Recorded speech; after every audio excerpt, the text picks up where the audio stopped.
nanti ada beberapa pelajaran yang saya sharing di video-video saya berikutnya. Jika kalian tidak menemui di video kali ini, lanjutkan dengan video berikutnya ya. Bagi kalian yang belum subscribe, silahkan subscribe ya.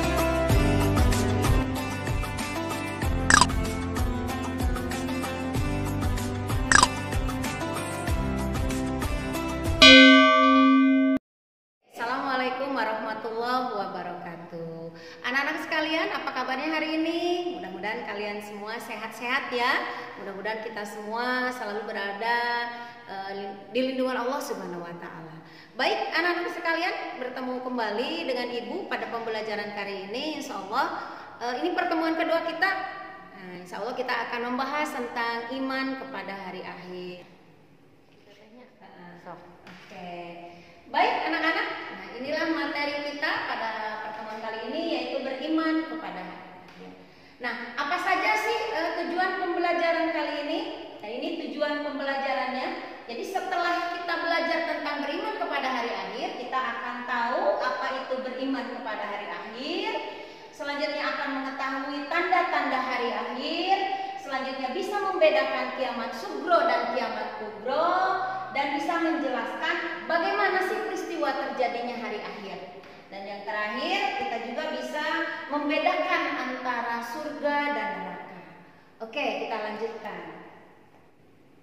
Nah, pengertian beriman kepada hari akhir. Beriman kepada hari akhir yaitu percaya atau yakin bahwa hari akhir itu akan terjadi.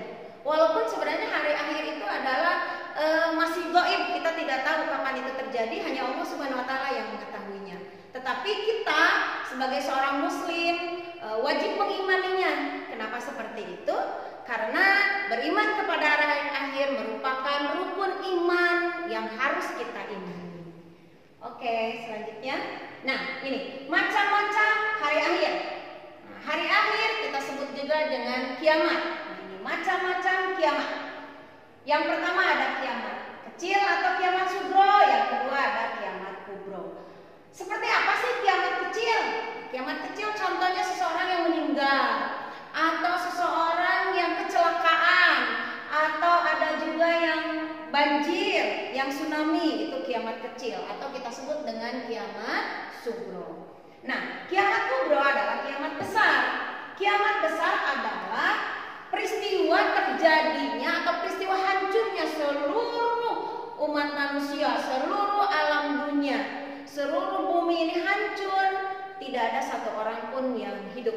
Nah, inilah kiamat kubro. Jadi kiamat ini menimpa seluruh alam semesta. Baik, nah ini contohnya, contoh ini gambar-gambar kiamat sugro. Ini ada musibah longsor, ini ada kematian seseorang, ini ada pemakaman COVID-19, ini ada banjir.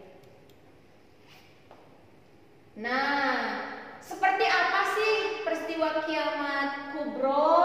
Nah, ini. Nah, peristiwa kiamat kubro. Nah, kejadian kiamat kubro seperti tadi di awal sudah Ibu ceritakan bahwa sebenarnya kiamat kubro itu tidak ada seorang pun yang tahu, termasuk Rasulullah Muhammad SAW. Tetapi Allah menggambarkan dalam beberapa ayat dalam Al-Quran, digambarkan seperti apa peristiwa kiamat kubro itu. Nah, dan kiamat kubro ini dalam Al-Quran dijelaskan begitu dahsyatnya. Seperti dalam Quran surat Al-Qari'ah. Ya, a'udzubillahi minasyaitonir rajim. Wa ma yakunun nasu kal farasil mabsus. Nah, kata Allah, pada hari itu manusia bagaikan aneh-aneh yang berterbangan, tidak keruan. Pada hari itu manusia melupakan semuanya. Bapak lupa akan anaknya, ibu lupa akan anaknya, suami lupa akan istrinya, semuanya lupa. Pada waktu itu kacau balau. Makanya disebutkan pada hari itu manusia seperti laron atau seperti aneh-aneh yang berterbangan. Entah mau kemana, tidak keru-keruan tujuannya. Baik, selanjutnya watakunul jibalu kal ihnil manfus. Nah, seperti gunung-gunung, seperti bulu-bulu yang dihamburkan. Jadi gunung-gunung ketika kiamat terjadi itu seperti bulu di tangan yang dihamburkan. Seperti itu. Ya. Nah, anak-anakku sekalian, betapa dahsyatnya hari kiamat. Tidak sampai di situ, Allah juga menerangkan di Quran yang lain, yaitu Quran surat Al-Jaljalah ayat 1, "Idza zulzilatil ardu zilzalaha." Apabila bumi digoncangkan dengan goncangan yang dahsyat. Nah, dan bumi telah mengeluarkan beban-beban yang berat yang dikandungnya. Jadi anak-anakku sekalian, pada hari kiamat nanti bumi yang kita injak ini seolah-olah bergeriak. Jadi seolah-olah apa yang ada di punggungnya itu dilemparkannya, diturunkannya. Makanya di sini, nah, bumi yang telah mengeluarkan beban-beban yang berat, dinyahkannya. Nah, anak-anakku sekalian, sungguh ngeri sekali ketika kita tahu betapa dahsyatnya hari kiamat. Setelah kita mengetahui seperti itu hari kiamat, adakah pada waktu itu pertolongan buat kita? Tidak ada. Kecuali orang-orang yang Allah sayangi. Kecuali orang-orang yang Allah berikan ampunan. Orang-orang yang Allah berikan petunjuk pada hari itu. Baik anak-anak sekalian, setelah itu, setelah kiamat terjadi,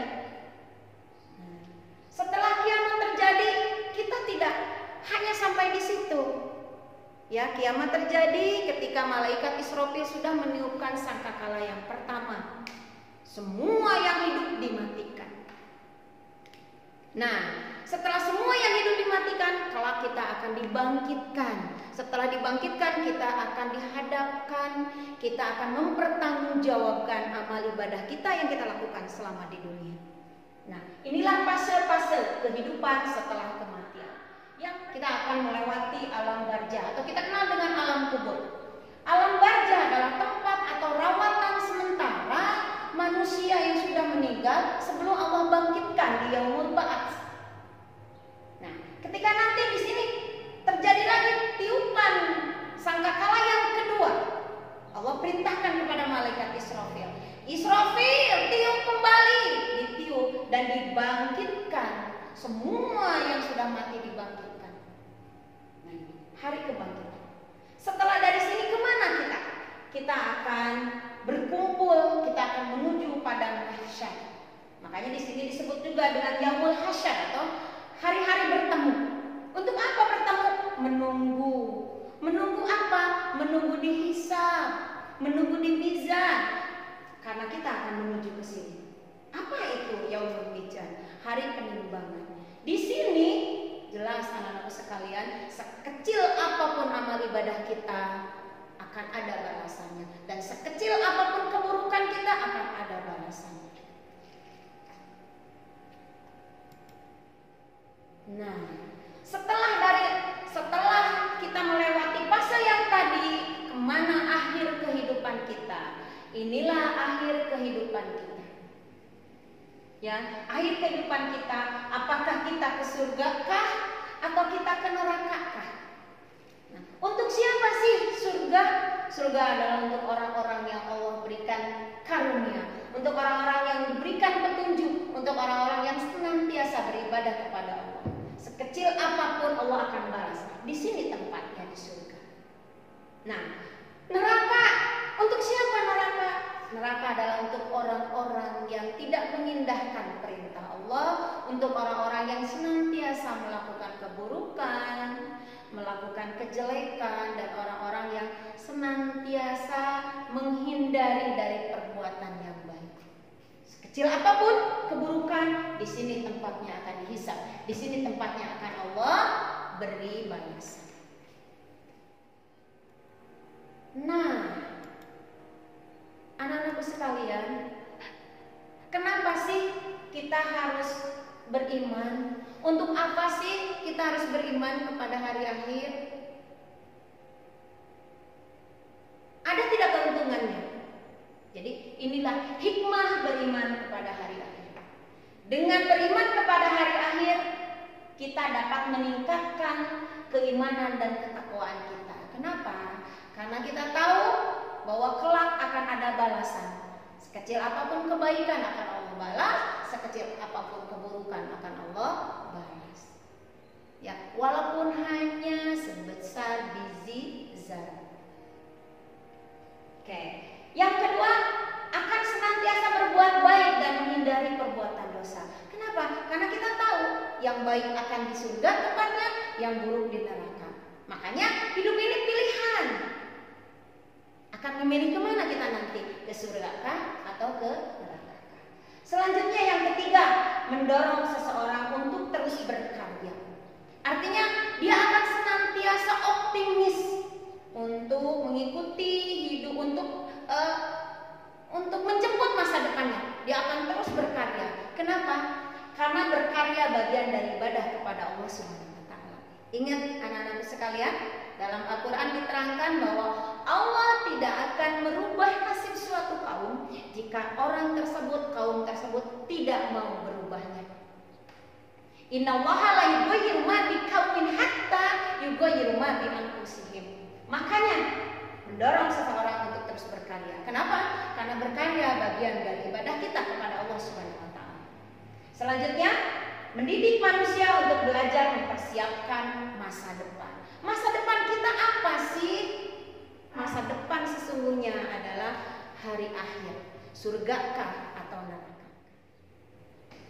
Nah, ingat anak-anak sekalian, ya, setelah tadi Ibu paparkan dengan jelas bagaimana peristiwa hari akhir, mengapa kita harus beriman kepada hari akhir.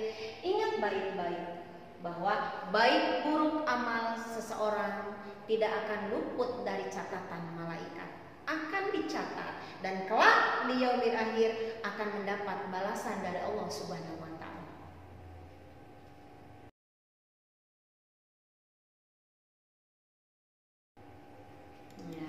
Oke anak-anak sekalian, itu saja yang bisa Ibu sampaikan pada pertemuan kali ini, yaitu tentang beriman kepada hari akhir. Mudah-mudahan ada manfaatnya buat kalian, dan mudah-mudahan setelah tahu beriman kepada hari akhir, kita akan meningkatkan keimanan dan ketakwaan kita kepada Allah Subhanahu wa taala. Dan mudah-mudahan kita, Ibu dan kalian, senantiasa diberi petunjuk untuk senantiasa melakukan perintah-perintah Allah Subhanahu wa taala. Amin ya Allah ya Rabbal alamin. Terima kasih. Salam dari Ibu buat orang tua kalian. Tetap di rumah saja, jangan kemana-mana. Salam di rumah saja. Assalamualaikum warahmatullahi wabarakatuh.